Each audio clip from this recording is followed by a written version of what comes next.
என்னுடைய எண்ணம் காக்கி உடை அணிந்த காவல்துறை அதிகாரியாக வேண்டும் என்பது. என் நண்பனினுடைய எண்ணம் என்ன என்று எனக்கு தெரியாது. என்னுடைய நண்பன் எதை பார்த்து கொண்டிருந்தான் என்று தெரியாது என்று சொன்னேன் அல்லவா. எப்ப பார்த்தாலும் ஒரு ஹிந்து பேப்பரை வச்சுக்குவான், ஒரு லைன் விடாம படிப்பான், நூலகத்திலே உட்கார்ந்துருப்பான். நண்பர்களே, சர்வீஸ் கமிஷன் எக்ஸாம் வந்தது. நான் முதல்ல எழுதின ஒரே எக்ஸாம் அதான். காவல்துறை அதிகாரியா நான் தேர்வாயிட்டேன். என்னுடைய நண்பனுக்கு கிடைக்கல.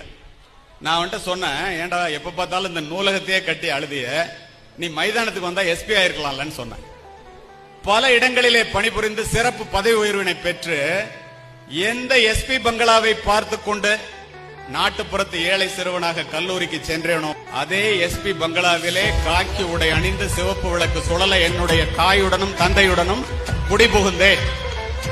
இதை எனக்காக சொல்லல, இனிமேதான் கிளைமேக்ஸ். பதவி ஏற்று முடித்துவிட்டு மரியாதை நிமித்தமாக மாவட்ட ஆட்சித்தலைவரை பார்ப்பதற்கு